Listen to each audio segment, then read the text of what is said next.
हे guys, welcome और welcome back to my channel. और आज मैं बनाने वाली हूँ एक अम्ब्रेला फ्रॉक जो कि समर में आपके बहुत काम आने वाला है और बहुत ही प्रीटी लगने वाला है। ऑरेंज कलर का ये कपड़ा है और ये मैं नेक डिज़ाइन लेकर आई हूँ सिर्फ और सिर्फ 20 रुपये में मैं ये लेकर आई हूँ, जो कि बहुत ही प्यारा नेक डिज़ाइन लग रहा है। आप देख सकते हो, आप किसी कुर्ती पर भी इसको अटैच कर सकते हो और फ्रॉक पर भी। और यहाँ पर मैं 10 रुपये मीटर की ये लेस लेके आई हूँ। ये टोटल में लेस मेरी 9 मीटर होगी, पर इसमें से ना ये काफ़ी सारी बच भी गई थी क्योंकि इतना कपड़ा नहीं था। कपड़ा मेरे पास सिर्फ और सिर्फ 3.5 मीटर है, जिसमें से मुझे चोली, घेर और स्लीव सब कुछ निकालना है। और ये मेरा मेज़रमेंट है, आप अपना देख लीजिएगा आपका कितना होता है। तो सबसे पहले यहाँ पर इस तरीके से आपको डबल फोल्ड कपड़ा रखना है। देन आपका जो वेस्ट का साइज़ है उसको नाप लेना है और उसमें से हाफ इंच, मतलब हमारी दो पार्ट निकलेंगे, एक फ्रंट का और एक बैक का, क्योंकि हमने यहाँ पर दो डबल फोल्ड किया है। तो उस हिसाब से मेरी जो वेस्ट है वो 32 है, तो मैं 10-10 इंच के हिसाब से यहाँ पर निशान लगा रही हूँ। आप थोड़ा ज़्यादा और कम कर सकते हो। और देन इसको इस तरीके से निशान लगा कर ना आपको इंची टेप से मेज़र कर लेना है कि 32 का हाफ ऊपर वाली कली और नीचे वाली, मतलब नीचे वाला पार्ट मिलाकर 32 आ जाए। देन आपकी जो लेंथ होगी, चोली से अलग जो लेंथ होगी, मेरी यहाँ पर 35 लेंथ है। चोली की तो 15 इंच है, तो उसके हिसाब से यहाँ पर मैं 35 पर इस तरीके से निशान लगाते हुए इंची टेप से इस तरीके से इसको पूरा सर्कल कर लेना है। सो कुछ इस तरीके से मैंने वेस्ट का निशान भी लगा लिया था और जो हमारे घेर का निशान है वो भी मैंने 35 करके यहाँ तक पूरा इसको लगा लिया। और जो ये बाकी हमारा कपड़ा है, इसमें से हमारी स्लीव्स और चोली आराम से निकल जाएगी। तो देन पहले हम इसको कट कर लेंगे। और यहाँ पर ना मैं थोड़ा सा, मतलब 1 इंच ऊपर करके कट करूँगी क्योंकि मुझे इसकी लेंथ थोड़ी ज़्यादा लग रही थी, इस वजह से मैंने थोड़ा सा कट कर लिया। अगर आपको लेंथ बढ़ानी है तो आप ज़्यादा कर भी कट कर सकते हो। और इस तरीके से हमारी अम्ब्रेला फ्रॉक की नीचे की कलियाँ तो रेडी हो गई हैं। और अब बारी आएगी हमारी चोली की। तो चोली का जो साइड का कपड़ा था ना, वहीं को मैंने डबल फोल्ड कर लिया था। देन आपको लेंथ लेनी है, तो यहाँ पर मैं 16 इंच लूँगी, जो कि सिल सिलाकर 15 रह जाएगी। ऊपर से भी सिलेगी और नीचे से भी। देन आपको अपना शोल्डर ले लेना है। तो मेरा जो है ना, मैं 13.5 इंच का शोल्डर रख रही हूँ, तो कुछ इस हिसाब से मैंने यहाँ पर शोल्डर का निशान लगा लिया है। देन आर्म होल का मैं 7 इंच पर निशान लगा लूँगी। और इसी तरीके से फोर्थ भाग करते हुए आपको अपने चेस्ट का और वेस्ट का दोनों का ही नाप लगा लेना है। तो कुछ इस तरीके से यहाँ पर मेरा 9.5 है चेस्ट का, और वेस्ट का है मेरा यहाँ पर 8.5। तो कुछ इस तरीके से निशान लगाने के बाद मैं 2-2 इंच का मार्जिन ले लूँगी, ताकि अगर लूज़ या टाइट करना हो तो ईज़िली हो सके। और अब मैं यहाँ पर अपने आर्म होल की गहराई इस तरीके से दे दूँगी, पर ये जो गहराई मैंने दी है ये मैंने बैक पार्ट की दी है। फ्रंट पार्ट की मैं और थोड़ी सी आधे इंच का गहरा रखूँगी, ताकि यहाँ से जो हमारा कपड़ा कपड़ा उठा रहता है ना, वो बिल्कुल फिट आए। देन इसको कट करने के बाद इसी के साइज़ की हम दूसरी चोली का अपना बैक पार्ट भी कट कर लेंगे। तो इस तरीके से मैंने बैक पार्ट तो ये कट किया, लेकिन ये मेरा फ्रंट पार्ट है क्योंकि इस पर ही निशान लगा हुआ है। तो कुछ इसी तरीके से मैं अपना बैक पार्ट भी कट कर लूँगी और फ्रंट पार्ट के जो आर्म होल का निशान मैंने लगाया था उसको मैं कट कर लूँगी। तो कट करने के बाद अब मेरी स्लीव्स के लिए जो भी कपड़ा बचा था तो मैं उतना ही रख रही हूँ। तो ये पूरा 21-21 इंच का कपड़ा था, जो कि मेरी फुल स्लीव्स इसमें आ गई थी, पर मैं थोड़ी चुन रखने वाली थी। बट जितना कपड़ा था उतना में ही बनाना पड़ेगा। तो इस तरीके से 3 इंच पर मैंने आर्म होल की गहराई दी है स्लीव्स में, और 5 इंच की मैंने आगे से कपड़ा लिया है, जो कि मैं 4 इंच की फिटेड स्लीव्स रखूँगी, ज़्यादा फिट भी ना हो और ज़्यादा लूज़ भी ना हो। और इसी तरीके से इसको हमें कट कर लेना है। तो हमारे अम्ब्रेला घेर भी कट गए, चोली भी कट गई और स्लीव्स भी कट गई। ये बीच में मैंने हल्का सा कट का निशान लगाया ताकि स्लीव्स का सेंटर पार्ट याद रहे। तो ये मेरे पास कुछ कपड़ा पड़ा था वेस्ट, ये अस्तर का ही कपड़ा था, तो मैंने सोचा क्यों ना चोली में कपड़ा लगा लिया जाए, क्योंकि जो मेरा कॉटन का कपड़ा है ना बहुत ही ज़्यादा हल्का है, मतलब प्योर कॉटन टाइप है। तो मैं चाह रही थी थोड़ा हैवी सा हो जाए, ज़्यादा ना, ज़्यादा हल्का कपड़े का भी ना लुक अच्छा नहीं आता। तो इसमें इनर होना ही चाहिए। अम्ब्रेला फ्रॉक में अगर कॉटन का लाइट कपड़ा है तो उसमें ज़रूर से लगाना। तो ये कुछ टुकड़े मेरे पास पड़े थे, तो मैंने इन्हीं को जाड़ कर कुछ जुगाड़ कर बस इसमें अस्तर लगा लिया, और दोनों ही पार्ट का मेरा अस्तर बन गया था, फ्रंट और बैक का। तो अब हमें नेक बनाना है। तो फ्रंट पार्ट को, मतलब मैं हमारा चोली का जो फ्रंट पार्ट है उसको मैंने सीधा रखा है, जो हमारा मेन फैब्रिक है, और जो अस्तर वाला है उसको मैंने उल्टा रखा है कुछ इस तरीके से। तो यहाँ पर मैं एम्ब्रॉयड वाला गला लगाऊंगी, मतलब जो मैं रेडीमेड लेकर आई हूँ। तो पहले ना सेफ्टी पिन से मैंने इसको सिक्योर कर लिया ताकि बीच का हिस्सा एकदम कपड़ा इधर उधर ना हो और हमारा गला वेस्ट ना हो जाए, इधर उधर आढ़ा ना भागे फिर। तो कुछ इस तरीके से रखते हुए ना मैंने यहाँ पर चौक से निशान लगा लिया था। ये गला बनाना ना बहुत ही ईजी है, इस तरीके से आपको बुकरम भी नहीं लगानी पड़ती। और अगर आप पैच वगैरह लगा रहे हो, मतलब इस तरीके के गले लगा रहे हो ना, तो इस तरीके का नेक ईजिली चलता है। तो इस तरीके से गोल बिल्कुल निशान लगाकर मैं यहाँ पर सिलाई लगा लूँगी और सिलाई लगाने के बाद हमें 1/2 इंच का मार्जिन छोड़ते हुए इसको कट कर लेना है।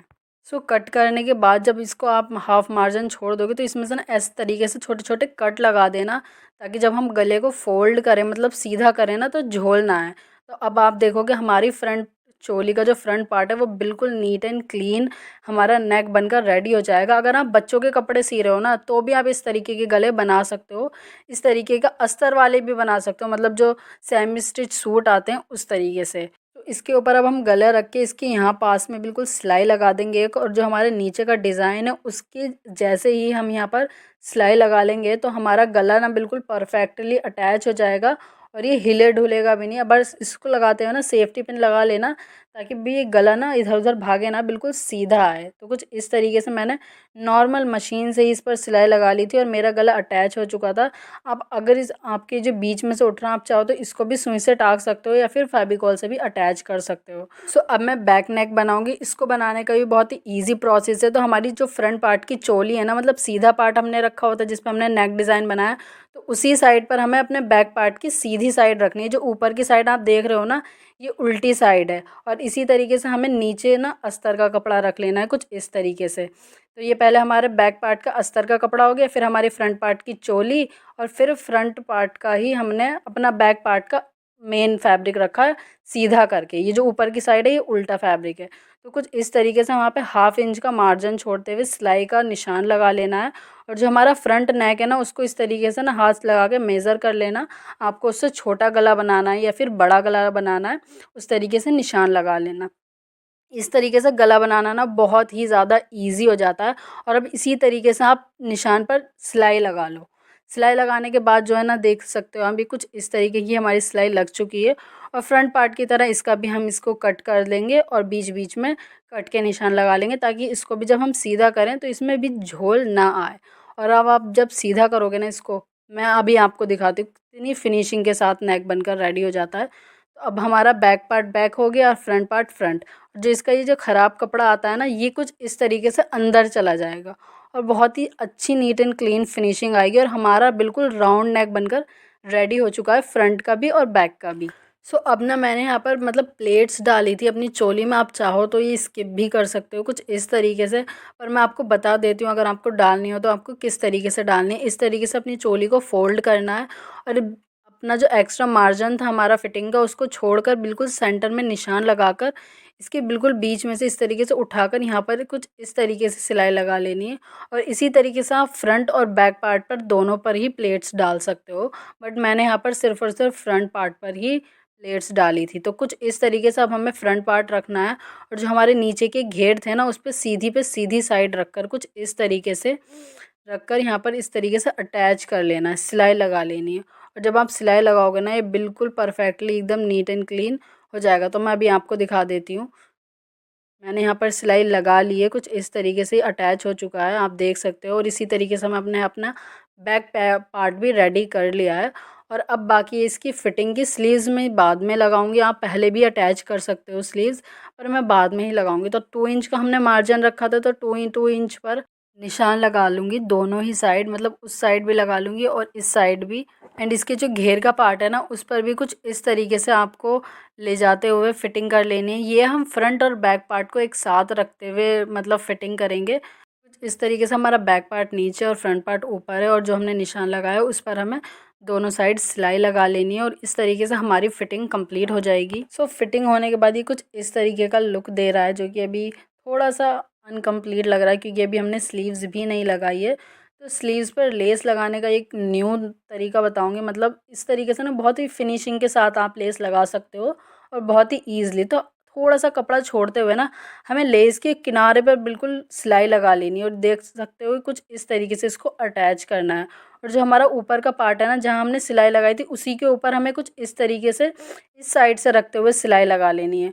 तो ये जो है ना हमारा बैक पार्ट, जो हमने प्लेन कपड़ा रखा था वो हमारा कुछ अंदर इस तरीके से आ जाएगा और हमारी जो लेस है ना वो कुछ इस तरीके से बिल्कुल नीट एंड क्लीन आएगी और इसके ऊपर एक सिलाई लगा देनी है। सो हमारी लेस लग चुकी है और अब मैं स्लीव्स की फिटिंग करूँगी। तो मैं जो फ्रंट पार्ट है, मतलब स्लीव्स का नीचे का जो हिस्सा है वो मैं 4 इंच का रख रही हूँ और ऊपर का जो पार्ट है, मतलब जो हमारा आर्म होल्स है, तो वो तो हमें चोली के साथ ही उसको मेज़र कर कर निशान लगाना। कुछ इस तरीके से आपको चोली पर अपनी स्लीव्स रखनी होगी और जहाँ फिटिंग का निशान है वहीं आपको चॉक से इस पर निशान लगा लेना है और इस तरीके से फिटिंग करना भी आसान हो जाता है और स्लीव्स भी बहुत अच्छे से लग पाती है। तो इस पे मैंने सिलाई भी लगा ली है और अब मैं इसको फ्रंट मतलब सीधा कर लूँगी। कुछ इस तरीके से इसकी फिटिंग आई है, जो कि ना ही ज़्यादा फिटेड है ना ही ज़्यादा लूज़ है।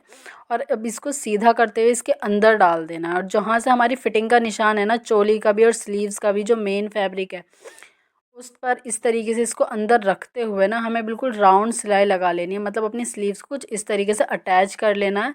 और अब मैं आपको इसको दिखाती हूँ। ये मैंने स्लीव्स अटैच कर ली हैं अपनी, कुछ इस तरीके से अटैच हो गई और इसी तरीके से मैंने अपनी दूसरी स्लीव्स भी अटैच कर ली थी। अब आप इसको देख सकते हो, काफ़ी अच्छा लग रहा है अब देखने में। बट आप नीचे लेस कैसे लगाओगे? नीचे लेस लगा सकते हो आप, जैसे मैंने स्लीव्स पर लगाई है उस तरीके से भी लगा सकते हो, या फिर आपके जो घेर हैं आप इनको पहले नॉर्मली स्टिच कर लो। कुछ इस तरीके से फोल्ड कर कर इस पर सिलाई लगा लो एंड देन उसके नीचे से इसको अपनी लेस को अटैच कर लो। तो इस तरीके से लगाना भी ईज़ी हो जाता है, क्योंकि अम्ब्रेला फ्रॉक है, मतलब राउंड शेप होता है तो थोड़ा मुश्किल होता है। तो कुछ इस तरीके से मैंने पहले इस पर पूरे पे राउंड पर सिलाई लगा ली है फ़ोल्ड करके। देन अब मैं अपनी लेस को रखते हुए ना उसके किनारे पे बिल्कुल सिलाई लगा रही हूँ। कुछ इस तरीके से ये बैक पार्ट है और ये हमारा फ्रंट पार्ट है। आप देख सकते हो कितनी नीट एंड क्लीन हमारी लेस लगकर रेडी हो गई है।